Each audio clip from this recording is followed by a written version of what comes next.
नमस्ते दोस्तों। आज हम लोग डिस्कस करेंगे मछली फार्मिंग में फीड एक इम्पोर्टेंट पार्ट होता है और फीड का खर्चा दिन प्रतिदिन बढ़ते जा रहा है। देखिए आईएमसी का फार्मिंग मतलब रोहू, कतला, मृगेल, उसके साथ-साथ जैसा प्रो ब्रीड मछली, grass carp, common carp, silver carp, big head, ये सब मछली का जो लोग फार्मिंग कर रहा है, ये लोग तो देखिए मैक्सिमम बहुत लोग फीड नहीं खिलाता है। कुछ लोग फीड खिलाता है तो होममेड फीड खिलाता है, उसका भी कॉस्टिंग कम नहीं होता है। और जो लोग कॉमर्शियल फीड खिलाता है तो आप समझ लीजिए कि उसका तो बहुत ही ज़्यादा खर्चा है। अब फीड का खर्चा अगर ज़्यादा हो जाएगा तो फार्मर क्या करेगा? फार्मर के पास तो ऑप्शन नहीं है। मगर हम लोग एक गाँव का तरीका इस्तेमाल करते हैं जो हमारा तालाब में मैं जब छोटा था उस टाइम पहले भी देखा था, उस टाइम थोड़ा समझ में नहीं आया था। मगर हम लोग अभी इस्तेमाल करते हैं तो हमारा समझ में आता है कि क्यों हम लोग इसको इस्तेमाल करते हैं। इसमें मेरे ख्याल से 30 टू 40% आपका फीड का खर्चा कम हो सकता है और वो कार्प मछली के ऊपर। कार्प मछली जो लोग फार्मिंग करता है उनको तो मैं एक सलाह देता हूँ, तालाब में कैटफिश डालिए, शिंगी, मागुर, पाबदा, गुलशा टेंगरा, देशी टेंगरा, ईल मछली, पाकाल मछली, ये सब मछली डालिए। तो क्या होगा, आपका कार्प मछली में जितना प्रॉफिटेबिलिटी का आपका कैलकुलेशन है, वो तो होगा ही। उसके साथ-साथ आपको एक्स्ट्रा इनकम भी मिलेगा ये कैटफिश से। मगर क्या है उसके बाद भी जो लोग फीड खिला रहे हैं आईएमसी मछली को, उन लोगों के लिए एक बहुत अच्छा सॉल्यूशन है, जो हम लोग इस्तेमाल करते हैं, वो है जलकुंभी। अब ये जलकुंभी आप लोग समझ रहे हैं ना? जलकुंभी वाटर हिंज, ये एक्चुअली अ, देखिए तालाब में साइड में थोड़ा बहुत ग्रीन कलर का जो छोटा-छोटा पौधा रहता है, उसमें बहुत अच्छा फूल होता है आपका बैंगनी कलर का फूल होता है, वो देखने में अच्छा लगता है। ये जलकुंभी आप देखिएगा बहुत सारे नदी में साइड में रहता है जहाँ पे थोड़ा ज़्यादा टाइड नहीं है, वो सब जगह पे ये जलकुंभी आपको मिल जाएगा। ये जलकुंभी का बहुत अच्छा एक इस्तेमाल हो सकता है। ये मैंने पहले जब मैं रेगुलर बेसिस पे बांग्लादेश जाता था आपका मछली पालन के ऊपर थोड़ा नॉलेज लेने के लिए, उस टाइम मैं वहाँ पे भी देखा था। तो आप ये जलकुंभी को इस्तेमाल कर सकते हैं। अभी पॉइंट है कैसे जलकुंभी को इस्तेमाल करेंगे? आप लोग एक काम कीजिए जैसा हम लोग कर रहा है, तालाब का साइड में जलकुंभी को तालाब से उठा के नहीं तो दूसरा जगह से कलेक्ट करके एक जगह पे उसको स्टैक कर दीजिए। उसके बाद आप उसमें थोड़ा यूरिया का खाद दे दीजिए, तो वो क्या है वो पच जाएगा। उसके बाद क्या होगा ये एक बहुत अच्छा कंपोस्ट खाद बन जाएगा। ये कंपोस्ट खाद मछली के लिए बहुत इम्पोर्टेंट है। देखिए ग्रास कार्प मछली अगर तालाब में है, केला का पत्ता को काट के तालाब में दे दीजिए। आपका जो ग्रास होता है, घास होता है, उसको काट के तालाब में दे दीजिए। और ये भी एक इम्पोर्टेंट बात है कि आप ये जो जलकुंभी को सुखा के उसका जो कंपोस्ट खाद होता है, वो भी तालाब का साइड में उसको जस्ट पैक करके रखिए। वो धीरे-धीरे 15-20 दिन में वो पूरा पच जाएगा और वो मछली खा लेगा सब। आप देख लीजिएगा कि उसमें आपका फीड का खर्चा भी कम लगेगा। जो आपको रेगुलर बेसिस पे फीड देना है, आप देखिएगा उसमें से आपको एटलीस्ट 40% खर्चा तो कम हो जाएगा, अगर आप ये जलकुंभी को प्रॉपर्ली इस्तेमाल करेंगे।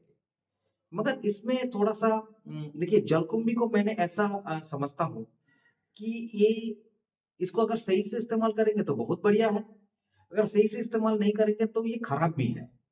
जैसे ये देखिए बहुत बहुत ज़्यादा फैल जाता है, तालाब में थोड़ा-सा जलकुंभी है, उसको अगर आपने ठीक से रोका नहीं, उस उतना तक ही रोका नहीं, तो क्या है इसका ये बहुत पूरा तालाब में फैल जाएगा। पूरा तालाब में फैल जाएगा तो क्या होगा?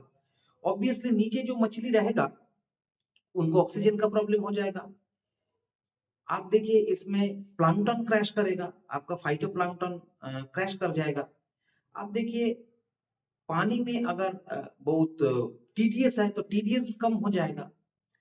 अ, पूरा तालाब में अगर हो जाएगा तो आप देखिएगा इसमें माने देखिए मछली का बेसिक मूवमेंट में ही प्रॉब्लम हो जाएगा, उनको ऑक्सीजन कम मिलेगा, तो वो वीक हो जाएगा। तो इसलिए जलकुंभी तालाब में है, जलकुंभी तालाब में रखिए, मगर टोटल वाटर बॉडी का थोड़ा सा हिस्सा में उसको रोक के रखिए।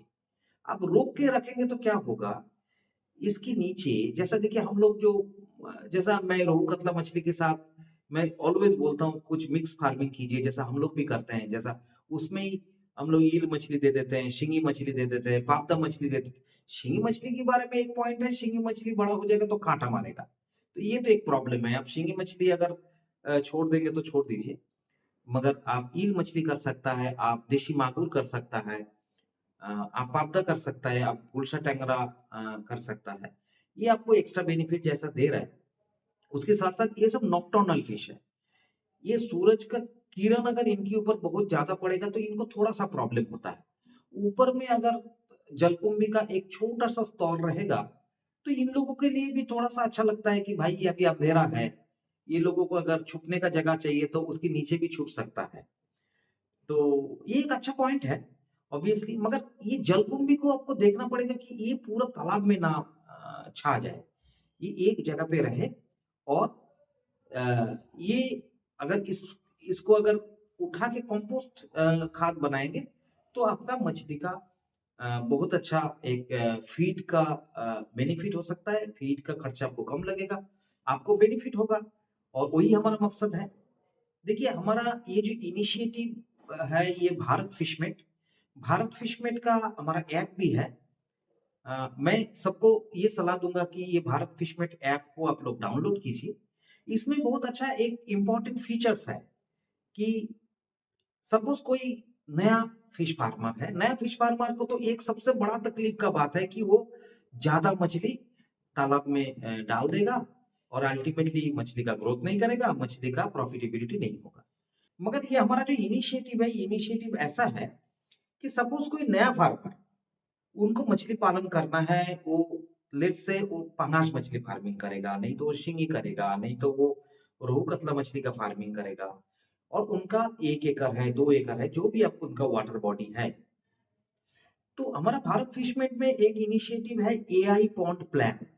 अब एआई पॉन्ड प्लान में आप आपका जो इन्फॉर्मेशन वो उसमें दीजिए, तो आपको एक बेसिक प्रॉफिटेबिलिटी कैलकुलेशन मिल जाएगा कि भाई आपको फीड का खर्च इतना लगेगा, आपका मछली का खर्च इतना, मेडिसिन का खर्च इतना लगेगा, ओवरऑल इतना खर्चा लगेगा, तो आपको इतना इन्वेस्टमेंट करने से इतना प्रॉफिटेबिलिटी मिलेगा, उसका एक बेसिक रूट मैप मिल जाएगा। तो आगे देखिए हमारा काम है सब जो फार्मर को एम्पावर करना, जैसा भी उनको उनके पास इंफॉर्मेशन अगर ज़्यादा जाए, तो वो लोग अच्छा फार्मिंग करेगा, इंडिया का प्रोडक्शन बढ़ेगा, तो यही हमारा मकसद है। उसमें और एक फीचर है, जो फीचर अभी भी काम चल रहा है, वो है डिजीज़ डिटेक्शन। सपोज़ बहुत सारे फार्मर ये प्रॉब्लम फेस करता है कि मछली मर रहा है और उसका रीज़न पता नहीं है, क्यों मर रहा है, क्या बात है? तो हम लोग एक चीज़ के ऊपर काम कर रहे हैं जो है एआई फिश डॉक्टर। मतलब आपका जो मछली मर गया है, उसका अगर आप फ़ोटो को स्कैन करेंगे तो आपको आइडेंटिफ़ाई करके मिल जाएगा कि भाई ये मछली को ये डिज़ीज़ हुआ है और इसके लिए ये प्रिकॉशन है। तो इसके लिए मैं सब लोगों को बोलूँगा कि आपके पास जो मछली माने मरा हुआ मछली का फ़ोटो भी भेजिए, क्योंकि ये एक एआई का प्रोसेस है, इसके लिए बहुत ज़्यादा डेटा चाहिए। हम लोग डेटा इकट्ठा कर रहे हैं, बहुत ज़्यादा डेटा हम लोग अभी हम लोगों के पास नहीं है, इसीलिए हो सकता है कि अभी भी ये सिस्टम बहुत अच्छा काम नहीं कर रहा है। मगर ये हमारा इनिशिएटिव है, हम लोग धीरे-धीरे ये काम को आगे बढ़ा रहा है। हम हमारा ये मकसद है कि फार्मर को जहाँ पे तकलीफ है, वो तकलीफ का जगह पे उनको थोड़ा-सा नॉलेज बढ़ाए। जैसे मछली मर रहा है, उस टाइम अगर वो आइडेंटिफ़ाई कर पाएगा कि भाई ये मछली क्यों मर रहा है और इसके लिए क्या प्रिकॉशन है, तो उसके लिए काम में आएगा। एक आदमी नया मछली फार्मिंग करने के लिए जा रहा है तो उनको कैलकुलेशन अगर शुरुआत में ही मिल जाएगा, भाई मैं ये मछली फार्मिंग करूँगा तो मुझे इतना प्रॉफिटेबिलिटी होगा, तो उनके लिए वो फ़ायदेमंद होगा। जैसा और एक वहाँ पे हमारा एक काम चल रहा है, जैसा देखिए क्लाइमेट चेंज हो रहा है, जैसे बहुत बारिश हो रहा है, तो इस टाइम में क्या करना चाहिए? बहुत ज़्यादा धूप हो रहा है, इस टाइम में क्या करना चाहिए? मेरे तालाब में पांगास है और अभी दिसंबर महीने चल रहा है, मेरा वाटर का टेम्परेचर गिर जा रहा है, तो मुझे क्या करना चाहिए? तो देखिए फार्मर का ढेर सारे क्वेश्चन्स हैं, तो ये क्वेश्चन्स का हम लोग एक प्रॉपर सॉल्यूशन बनाने का काम कर रहा हूँ। ये इनिशिएटिव भारत फिश पेट। आप लोग हमारे साथ जुड़ा रहिए। आप लोगों का एवरी इनिशिएटिव हमारे लिए इम्पोर्टेंट है। कहीं पे भी हमारा कुछ भी गलती हो जा रहा है तो वो भी आप लोग सजेस्ट कीजिए। क्योंकि हमारा नॉलेज ऐसा नहीं है कि एकदम फुल प्रूफ नॉलेज है। आप लोग इतना साल से काम कर रहे हैं, आप लोगों का भी नॉलेज इम्पोर्टेंट है। हमारे साथ शेयर कीजिए जहाँ पे हमारा गलती हो रहा है, जहाँ पे हमारा इम्प्रूवमेंट का चांस है, उसमें आप लोग मुझे गाइड कीजिए। क्योंकि सब मिलके ये ऑर्गेनाइजेशन को हम लोग अच्छा एक इम्पोर्टेंट ऑर्गेनाइजेशन बनाएंगे, जहाँ पे जो मार्जिनल फार्मर को हम लोग हेल्प पहुंचा सकता है, वो लोगों को हम लोग एम्पावर कर सकता है और उन लोगों का जो लाइवलीहुड वो अच्छा रहे। यही हमारा मकसद है। आप लोग अच्छा रहिए और हमारा ये जो बेसिक इनिशिएटिव इसके साथ जुड़ा रहिए। हमारा ये चैनल इसमें सब्सक्राइब कीजिए और अच्छा रहिए, खुश रहिए। नमस्कार, जय हिंद।